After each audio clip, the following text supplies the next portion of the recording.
Hello viewers, I welcome you all to our new video. Today we are going to read a beautiful poem by Brian Patten, and the name of the poem is Geography Lesson.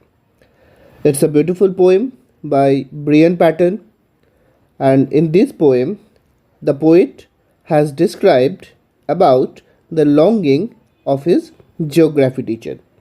So let us talk about the title of the poem at first.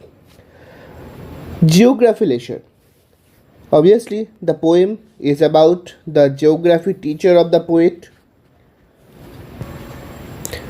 The teacher always dreamed of exploring new places.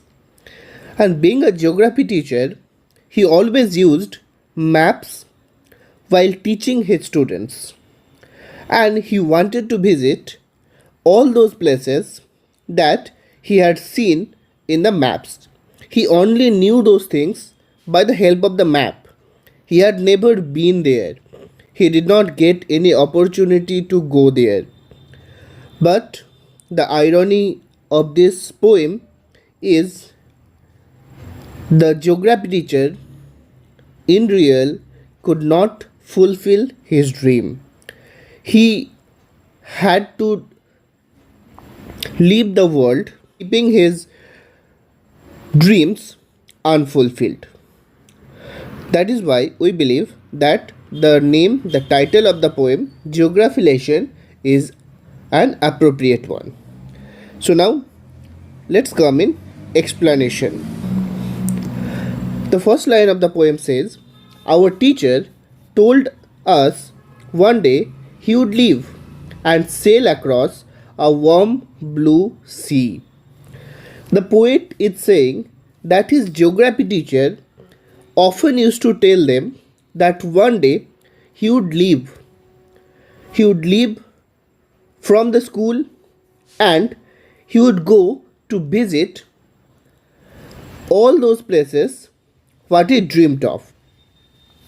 He wanted to sail across a warm blue sea. Sail across means the journey by water. So he wanted to visit the seas, the oceans, and other water bodies. To places he had only known from maps and all his life had longed to be. To all those places what he had only known from the map he had shown to his students.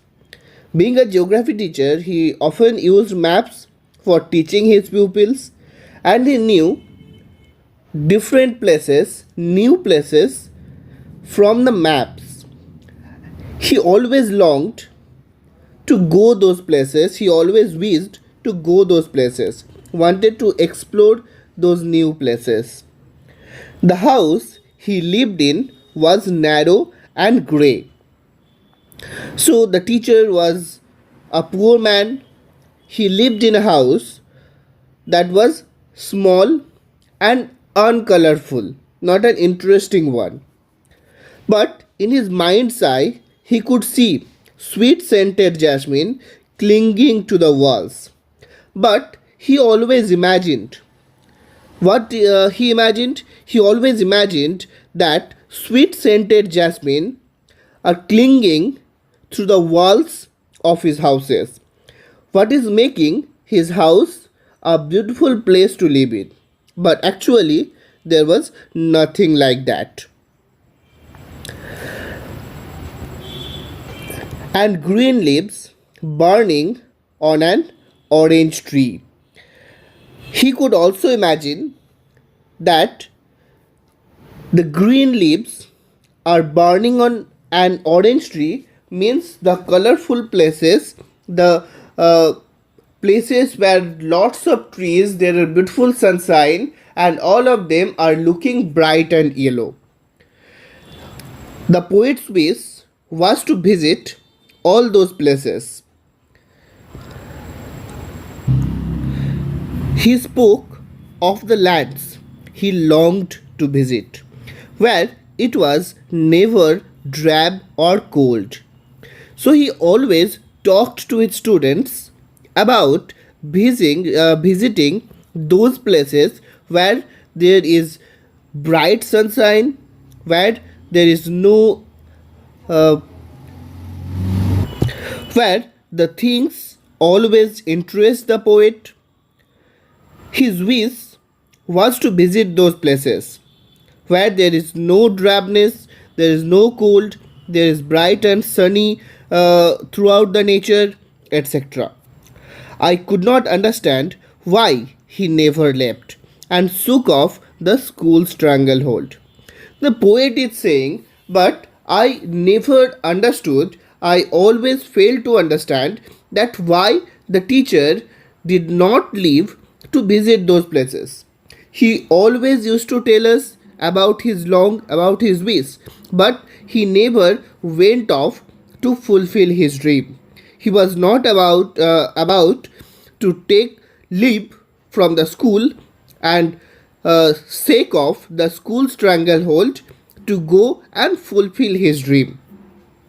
He was bound by his responsibility. He was not about to leave his responsibility behind and go to explore the places. Then, halfway through his final term, he took ill and never returned. So, the poet is saying that when the final term was approaching, suddenly the teacher fall ill, and when the teacher fall ill, he never returned to the school anymore. It suggests that the poet teacher had died, who was never able to return to the school anymore after he fall ill. When he never got to that place on the map where the green leaves of the orange trees burned. So the poet's teacher was not able to visit those places that he had seen in the map where there was bright sunshine, where there were green leaves, there were beautiful nature, there was lots more thing to interest the speaker's teacher.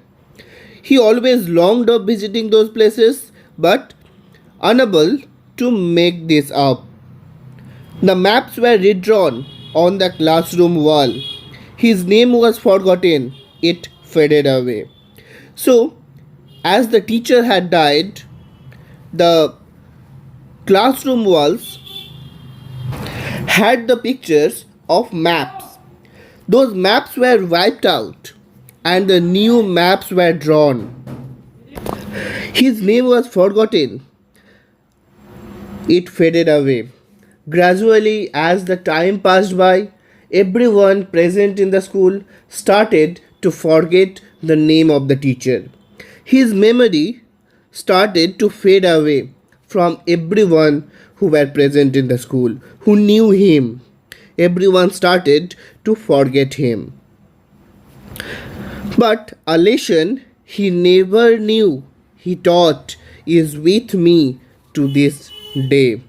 But the speaker is saying, the poet is saying, the influence, the teaching, the inspiration that the teacher gave me, it's still present with me.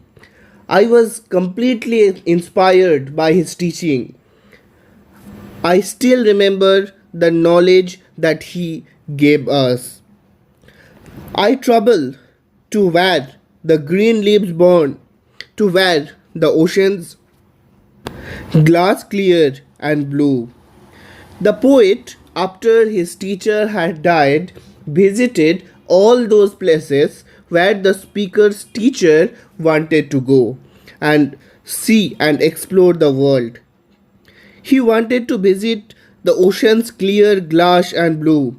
The poet has visited the seaside, the beautiful blue water of the seas, and explored all other places that his teacher always longed to visit.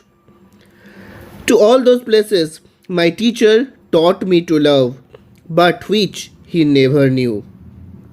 All those places that the teacher loved, that the teacher told the speaker to love, told his pupils to love. But the teacher never knew that his student will be able to visit those places one day. Actually, it was the inspiration of the teacher that helped the speaker to visit those places, to explore those places. It is the inspiration of the teacher, it is the teaching of the teacher. So that's what a beautiful poem by Brian Patten, and there are 4 figure of speeches used throughout this poem. They are: number 1, personification; number 2, alliteration; number 3, metaphor; and number 4, epigram. So we have some another video explaining all the figure of speeches. So if you have any problem in figure of speech, you can refer to our previous videos, and comment me and tell me that which are the lines where personification, alliteration, metaphor and epigram figure of speeches are used. Okay, my dear viewers, so that's all for today. Thank you for watching the video. Bye.